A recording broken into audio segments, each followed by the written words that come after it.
Ah? Wawancara, Bu. Wawancara. Ini Bu tulis ya. Ini kita mengumpulkannya dengan wawancara.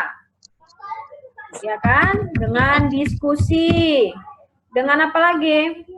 Dengan observasi. Ini paham ini ya? Membedakan wawancara, diskusi, observasi, paham? Kalau ada yang nggak paham, silakan kasih tahu. Munad. Ya, Bu. Apa bedanya wawancara dengan diskusi, Munad? Wawancara sama diskusi. Wawancara kita secara langsung, Bu. Secara langsung menemui orang tersebut. Ya, kalau diskusi? Kalau diskusi kita perlu ada teman-teman, Bu. Teman untuk bertanya. Oke, mantap kali si Munad nih ya. Walaupun dia nggak yakin jawabannya, tapi dijawab mantap. Ibu suka yang kayak gitu. Ya, jadi kalau wawancara ini kita langsung mewawancarai, langsung berbicara dengan responden kita kan gitu kan? Ya, wawancara ini ada dua, ada wawancara langsung dan wawancara tidak langsung. Nah, kalau di saat pandemi seperti sekarang ini, kita memungkinkan wawancaranya itu tidak langsung. Misalnya, dengan menggunakan WA, dengan menggunakan telepon, itu bentuk wawancara juga, tapi dia wawancaranya yang tidak langsung. Iya. Kemudian, kalau kita diskusi, kita udah wawancara orang nih kan, gitu kan Munad kan? Setelah itu, kita pergi ke tempat orang lain lagi, ke responden yang lain lagi, kita wawancara lagi. Ada beberapa orang yang kita wawancarai, kemudian kita mengumpulkan mereka, gitu ya. Kita ajak diskusi lagi mereka, kita ajak bicara seperti musyawarah, itu namanya diskusi. Nah, sudah dapat bedanya ya, Putri? Kemudian, observasi yang mana? Mana observasi itu, Putri? Observasi kita langsung terjun ke lapangan gitu. Misalnya kita langsung mempraktekkan. Praktek apa? Ini kita ceritanya di sini. Bentar, Bu. Ya. Observasi itu kan kita langsung melihat gitu. Misalkan kayak pendidikan ini kan seperti jaringannya, kuota. Jadi kita langsung melihat kemana ya orang tersebut gitu. Misal yang berkeluhan gitu masalah tersebut. Oke, kalau observasi itu kita datang ke lokasi. Nah, ke lokasi penelitian, misalnya Putri datang ke rumah ibu, Putri lihat gimana anak ibu belajar secara daring, gitu kan? Ya. Nanti lihat-lihat, bawa catatan, buat catatan, kan gitu ya? Nah, karena kan kita baru mengumpulkan informasi ini, kita buat catatannya. Oh, Bu Rita, selama belajar daring, HP-nya cuma satu, kewalahan, karena anak-anaknya nggak punya HP. Jadi saat belajar daring, HP-nya yang digunakan adalah HP Bu Rita. Gitu. Nah, gitu ya? Sudah. Ya, Bu. Itu observasi. Jadi kita lihat, kita amati bagaimana informasi yang berlaku di masyarakat. Kita mengamati, tadi kan sudah wawancara. Nah, kita untuk meyakinkan kita harus lihat lagi. Iya apa enggak ya? Mengamati langsung, Bu ya. Mengamati langsung. Gitu ya. Sudah. Kemudian yang kedua adalah mengumpulkan data. Nah, mengumpulkan data ini yang mana datanya? Tadi kan informasi sudah kita dapat, mengumpulkan data yang mana? Lihat lagi, yang mau kita ukur itu apanya? Gitu. Tadi ini kan di judul kita kan sudah ada dua variabel kan gitu kan? Ada variabel yang merah kan ya, belajar daring, satu lagi hasil belajarnya. Iya, ada dua variabel.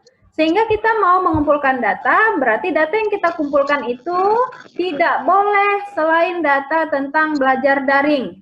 Jangan nanti data anak-anak sedang main-main, nggak ada hubungannya dengan belajar daring, itu nggak usah kumpulkan. Jadi ini yang dikumpulkan adalah data dari belajar daring dan pembelajaran matematika. Nah, gitu. Sudah jelas? Jadi data mana yang mau dikumpulkan? Belajar daring dan pembelajaran matematika. Iya, belajar daring dan pembelajaran matematika. Jadi kalau anak itu tadi sedang belajar IPA, sedang belajar PKN, IPS, Bahasa Indonesia, perlu dikumpulkan nggak datanya? Enggak. Tidak, tapi sebagai data penyerta itu boleh. Intinya yang mau kita lihat adalah Hasil belajar matematikanya. Kan tadi fokus ya, karena ini nanti berkenaan dengan bagian yang keempat, merumuskan masalah dan fokus penelitian. Nah, sekarang kita buat dulu rumusan masalahnya. Apa rumusan masalahnya kira-kira? Nah, di perumusan masalah ini, masalah itu boleh bentuknya pernyataan, boleh juga bentuknya pertanyaan. Gitu ya. Boleh bentuknya pernyataan, boleh juga bentuknya pertanyaan. Jadi kalau ada yang bilang rumusan masalah harus semuanya pertanyaan, itu salah. Karena banyak masalah di masyarakat, masalah itu tidak bentuknya pertanyaan. Seperti sekarang ini, masalah pandemi COVID. Orang cerita tentang ini jadi masalah ini. Ada pertanyaan orang di situ? Nggak ada kan? Semua bentuknya pernyataan. Jadi boleh nggak Bu kalau masalah itu kita rumuskan dengan bentuk pernyataan? Boleh. Boleh sekali. Gitu ya.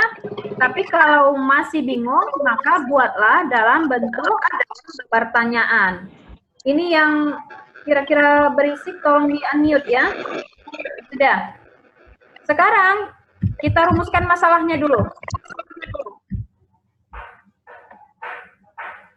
Di sini mengidentifikasi fokus penelitiannya Ibu. Oke, Ibu gabungkan dengan identifikasi ya. Fokus penelitian. Oke. Di sini merumuskan masalah. Merumuskan masalah, kira-kira ada yang mau mengusulkan apa rumusan masalahnya?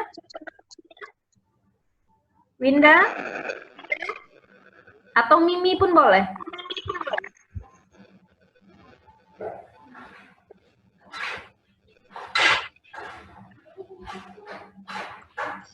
Ada?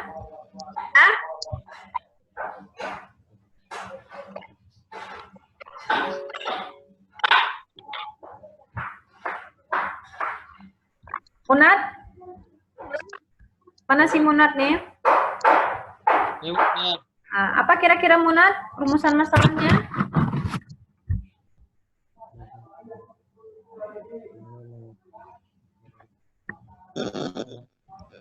Apakah BDR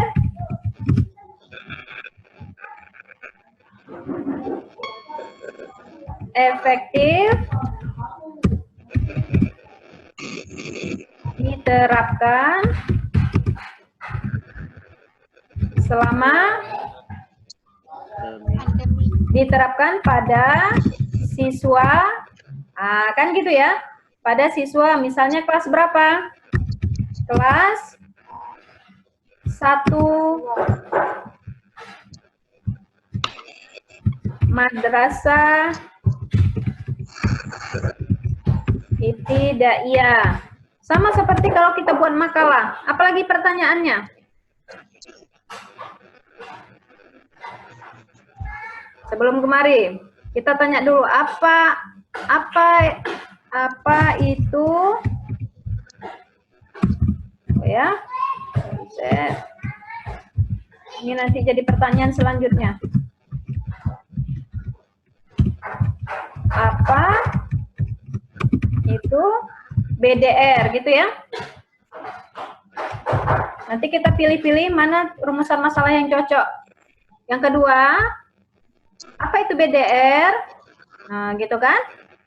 Kemudian kita tanya lagi, apakah BDR ini dapat diterapkan pada siswa kelas 1 madrasah ibtidaiyah? Kemudian apa lagi? Apakah BDR, jangan efektif ya, dapat diterapkan pada siswa kelas 1 madrasah ibtidaiyah? Kemudian mau tanya apa lagi? Bagaimana